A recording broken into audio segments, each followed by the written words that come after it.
Mga ito guys, dragon fruit. Fresh from the farm.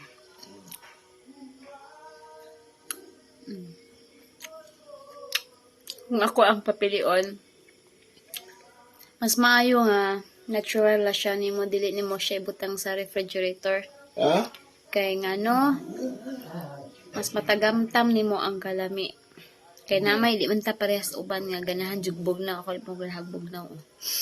Makita nimo, sobra ka tamis. Anda.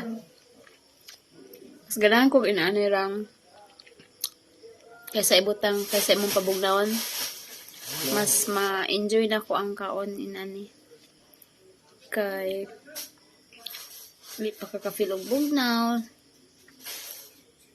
Presko pa gyud siya. Unlike kung imong pabugnawon, magnilo imong ngipon.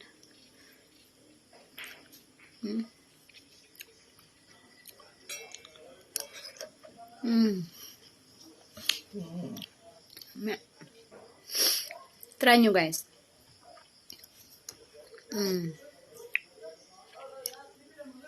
Mas lamian pod ko ani niya kaysa katong white. Katong white kay sa akong nadunggan mas mahal to kay ani, pero mas lami ni. Naabot na may ito. Tanyo guys. Nami nagtanom mi og white pero wala pa namunga. Sige lang. Pakit-on ta mo kung mamunga na to. Puhon. Puhon guys.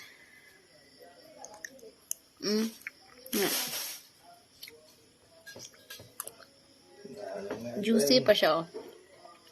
Sa sabaw. Sa sabaw. Tungod sa iyang kaprisko. Kamawar to guys. Ngaon ta.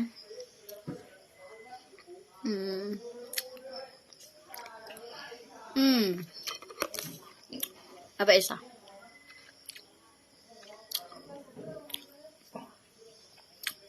Bye-bye. Thank you for watching.